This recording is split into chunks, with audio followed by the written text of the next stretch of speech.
Hey, what's going on, everybody? So today I'm going to be making a video on how to make a simple compost tea.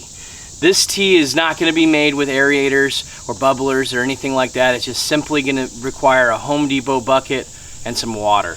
Water is the first ingredient that we use in the compost tea, and just to make sure that the water is going to do what we need it to do, which is going to be as a breakdown method to take out all the soluble material from our compost and other ingredients and turn it into a liquid form for our plants to absorb, we need to make sure that the water itself doesn't have a lot of chlorine or other chemicals in it. That's right, turkey. We need to make sure that we give that water a chance to break down those chemicals. So the best way to do that is, one, if you have a rainwater collection, you can use that. But if you're taking it out of the tap like I did today, then you want to give your water about 24 hours to burn those chemicals up. So what I would do is just take it, put your water out in the sun, and let those chemicals burn out, and you shouldn't have a problem. The reason why that's important is because what you're doing when you're making compost tea is you're making an increased amount of good bacteria, microbes, nematodes, fungus. All these beneficial organisms are what we're going to be using to feed those plants. So if you have a chlorine in your water, it's going to kill those beneficial organisms. That's what it's designed to do, because you want your water to be palatable and drinkable, and you don't need a lot of bacteria in it. That's why they put the chlorine in it, because we can absorb that better. So the first ingredient is going to be water. Make sure you put that in. The next ingredient we'll show you in a second. Okay, so like the name says, the first ingredient in compost tea is compost. So I filled the bucket about 3/4 of the way full, and I'm going to put a scoop of compost in this. Now this was some mulch that I had purchased for my preventing weeds. It's been sitting for a while, so it's broken down. I noticed that when I dug through it, there was a lot of worms and other life that was in it. So we're gonna rely on all those microorganisms and organisms that were in that compost to help make this tea what it is. The next step is I have a small amount of alpaca manure. Now you can use any kind of composted manure.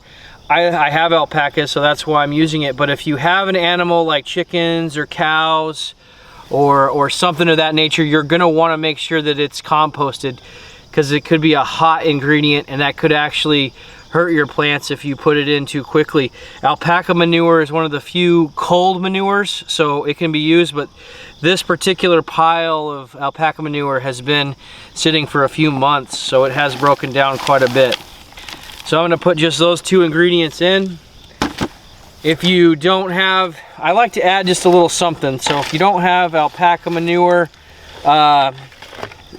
like seaweed kelp or fish emulsion, just putting a little bit of something extra in there to help get the nutrients going. So what I'm gonna do is I'm just gonna stir this up a little bit, and then I'm gonna let it sit for 24 hours out here in the sun. So the sun's gonna come out. It's supposed to be about 88 degrees today. So hopefully it warms it up real good, and we'll let just the natural breakdown of this happen. So we'll be back tomorrow, show you what it looks like, and we'll apply it to our trees. All right, so we're back. It's been 24 hours, and you can see there's been some action happening here. Whatever was water soluble in the compost and manure has been slowly breaking down. I'll give it one more stir and we'll apply it to one of my mulberry trees. So I do want to kind of break down for you guys what this is for. One second. So as I was saying, what this is for is really for my fruit trees. This is not really a mix that I would recommend for vegetables, just because I don't have a lot of experience with them, and I wouldn't want you to kill or burn any of your vegetables. But I know fruit trees can handle it. I've got 2 fig trees. You see a video my son made recently about planting fig trees. One of them I made a batch of this compost tea for right after we planted them, and the other I didn't.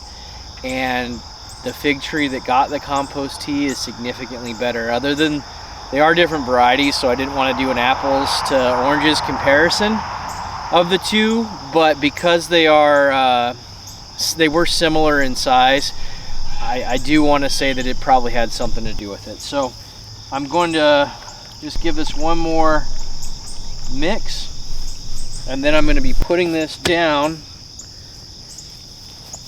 slowly pouring this mix over this mulberry tree. This is a Black Beauty mulberry, and it's a smaller variety, but I can already tell that this thing has had a lot of growth, but it needs a little bit of a boost. So I'm giving it this boost right now. It's at a slight hill, so I'm kind of pouring it on the top side of the hill. And once I poured it in, there's going to be a good amount of the compost still in the bucket. And that's okay. This could be just used as a top dressing, and it will eventually break down and feed the plant when it gets rained on. Just make sure that you don't put it near the trunk, because you don't want that burning around the trunk. But it'll just take a short amount of time, and this tree is going to start growing right before our eyes. It's, you know, you see the black walnut tree behind it, so you can kind of see as a reference, and then boom. It's already grown like 4 feet. It's awesome, but it's got even more growth to do. And boom, there you have it. So obviously we're 3 different trees, but you guys get the idea. It will help with your growth. There's a lot of good data and science behind using a compost tea. This is more of a what can dissolve and is water soluble type of compost tea. It's real easy to make. It doesn't require any fancy equipment, and you guys can do it on your own with little resources. It will give your tree a nice little boost, so I recommend you use it. Hopefully you like this tip and you use it for your own gardens. Catch you next time. Please subscribe to our channel. Thanks. Bye.